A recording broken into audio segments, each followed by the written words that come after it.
Hey, so the other day I was hanging out in a tree outside a local library and saw an encyclopedia of animals, which fascinated me. For a bit of context, when I was a young nymph at junior insect school, during class reading times, instead of reading fiction books like the rest of the class, who were all being quiet and polite, my derpy self was encapsulated by fact books, and would blurt out random pieces of information to my peers during this quiet time. You see, whilst being intrigued by these books definitely wasn't because I couldn't be bothered reading words on a page and would rather look at awesome pictures of laser guns and stuff, non-fiction fact books drove my curiosity and inspiration for weird and wild things that inhabited or were made on Earth. Anyway, this new encyclopedia was particularly interesting as it described wild and bizarre animals across a range of ecosystems which are genuinely hard to believe they actually exist. But before I go off listing random animals from this book I just read, the concept of a weird animal is a little bit perplexing.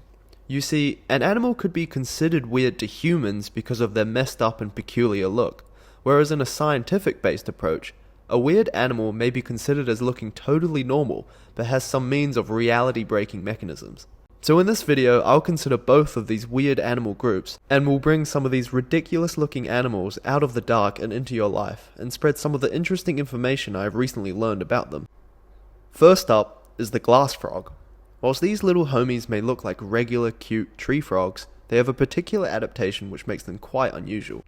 These frogs belong to the family Centralinidae. There are over 150 known species of them, all native to Central and South America.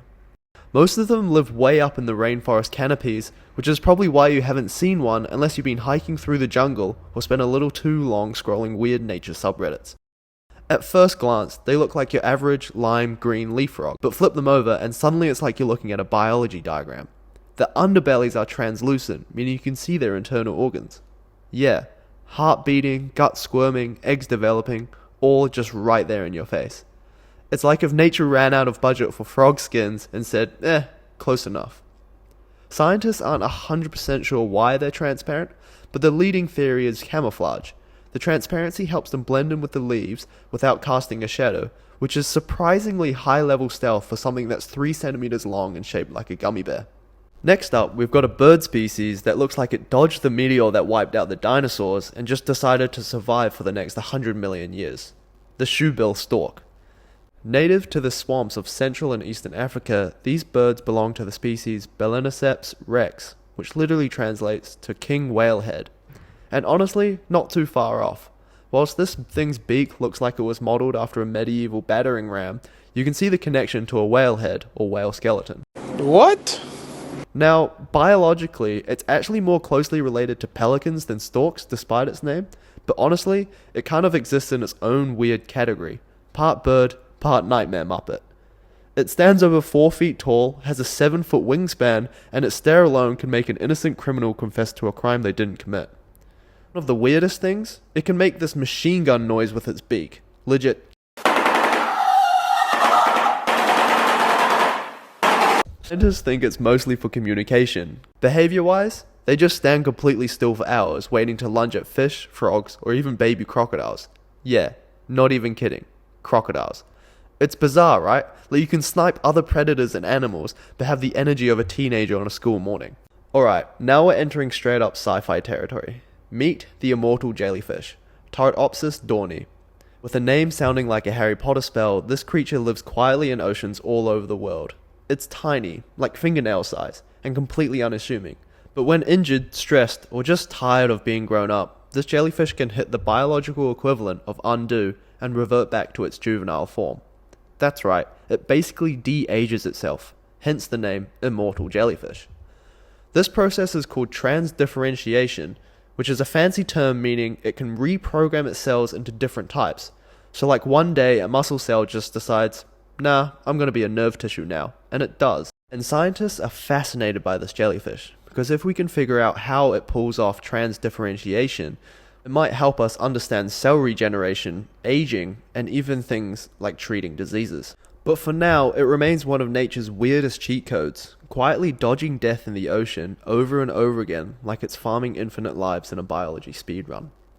Okay, so imagine if one of those bed sheets they use in those eccentric, timeless fashion shows and a Swiss Army knife had a baby, and it lived in the ocean. That's basically the blanket octopus.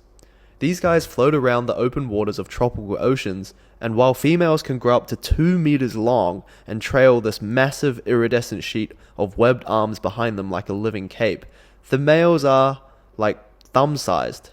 In all seriousness though, it's one of the most extreme examples of dimorphism in the animal kingdom. But what really cranks up the weird is their choice of weaponry. Some species of blanket octopus have been caught ripping off the stinging tentacles of Portuguese man-o'-wars, which, reminder, are venomous floating nightmares, and then wield them like whips for self-defense. What's even crazier, they don't seem to be affected by the venom. Scientists still aren't sure exactly why, but it's thought they might be immune or maybe just incredibly careful with how they handle them. Oh, and that flowing blanket that gives them their name? It can be unfurled to appear bigger and more threatening, or torn off like an escape decoy if a predator grabs hold. So yeah, the blanket octopus is out here flexing on the ocean in full glam mode while swinging around stolen jellyfish parts like it's no big deal. Alright, so let's say you're designing an antelope in a video game character creator and you accidentally max out the nose slider, but then you just roll with it. That's the saiga antelope. Native to the steppes of Central Asia, the saiga looks like someone tried to build an antelope only using second-hand parts from an elephant and a blobfish. However, despite its big blobby look, their nose actually serve a crucial purpose. During the dry, dusty summers, it filters out the dust from the air they breathe, and in winter, it warms up freezing air before it hits their lungs. It's basically like a built-in climate control system. But don't let their massive nose and derpy face fool you. Saigas are speed demons. They can hit 80 kilometers while zipping across the steppe like hairy missiles. Sadly though, their populations have taken some serious hits in recent decades due to poaching, disease outbreaks, and habitat loss. There was a massive die-off in 2015 that wiped out around 200,000 of them. On the plus side, conservation efforts have been working and their numbers are bouncing back. The saiga might look like it's permanently allergic to everything, but it's one of the most uniquely adapted antelopes on the planet. So yeah, weird animals. Some look like AI tried to generate a horse but ran out of processing power halfway through, others literally don't die, and others wield jellyfish parts like medieval flails. And whilst those descriptions sound completely absurd, they actually exist. I guess what I'm trying to say is the natural world is just as imaginative and weird like fiction, and sometimes the most unbelievable creatures are the ones doing their own thing in a rainforest, swamp, or desert somewhere. Hopefully you learned something new, or at least left with a little more appreciation for how absurdly creative biology can be when it's left unsupervised. Anyway, that's your daily source of How Is This Real? If you liked it and want more, feel free to stick around. Thanks for watching, and maybe I'll see you in the next one.